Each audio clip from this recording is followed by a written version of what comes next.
महाराष्ट्राच्या राजकारणात सध्या जे काही सुरू आहे, ते पाहिलं की एकच प्रश्न पडतो. सत्तेसाठी खरंच काहीही चालतं का? अंबरनाथमध्ये शिवसेनेला बाजूला ठेवत भाजपने काँग्रेससोबत युती केल्याचा प्रकार अजून ताजा असतानाच आता आणखी एक धक्कादायक राजकीय घडामोड समोर आली आहे. ही घटना आहे अकोला जिल्ह्यातील अकोट नगरपालिकेचे. अकोटमध्ये सत्ता मिळवण्यासाठी भारतीय जनता पक्षाने चक्क एम-आय-एम सोबत युती केली आहे. भाजप सत्ता मिळवण्यासाठी काहीही करू शकते. विरोधक जे आरोप करत होते, त्याच आरोपांना अकोटमधील राजकारणातून जणू दुजारा मिळालेला दिसतो.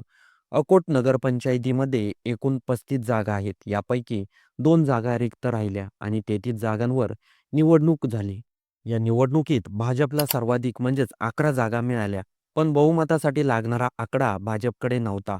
स्वबळावर सत्ता स्थापन करणं भाजपला शक्य झालं नाही आणि येथेच राजकारणाची खरी गणित सुरू झाली. सत्ता हातातून जाऊ नये म्हणून भाजपने थेट एम-आय-एमशी हातमिळवणी केली. एम-आय-एमकडे 5 जागा होत्या. या जागांच्या मदतीनं भाजपने बहुमताचा आकडा गाठला आणि सत्ता स्थापन केली. या युतीला अकोट विकास मंच असं नाव देण्यात आलं आहे.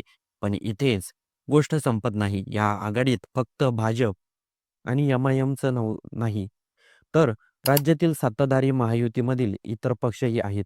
उपमुख्यमंत्री एकनाथ शिंदे यांच्या नेतृत्वातील शिवसेना, उपमुख्यमंत्री अजित पवार यांची राष्ट्रवादी काँग्रेस हे दोन्ही पक्ष या आघाडीचा भाग आहेत. इतकंच नाही तर शिवसेना, उद्धव बाळासाहेब ठाकरे आणि बच्चू कडू यांचा प्रहार पक्षही या आघाडीत सहभागी आहे. म्हणजे सत्ताधारी म्हणून आणि विरोधी विचारदृष्ट्या पूर्णपणे वेगवेगळे असलेले पक्ष एकाच मंचावर आले आहेत.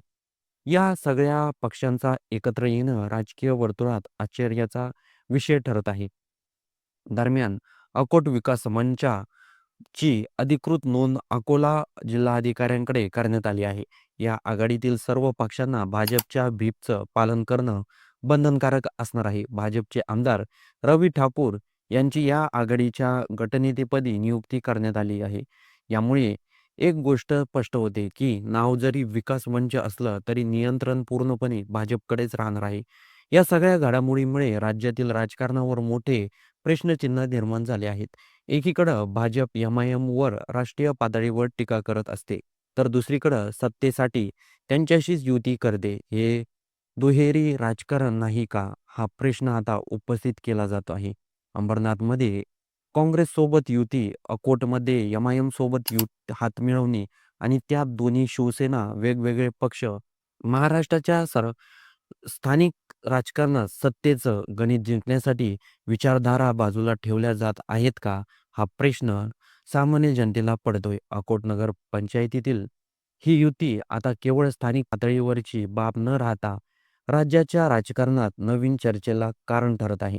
सत्ता महत्त्वाची की विचारधारा, हा सवाल पुन्हा एकदा अकोटमधील महाराष्ट्रासमोर उभा राहिला आहे. त्याचबरोबर या संपूर्ण युतीबद्दल आपलं काही मत असेल तर ते कमेंट बॉक्समध्ये नक्की नोंदवा.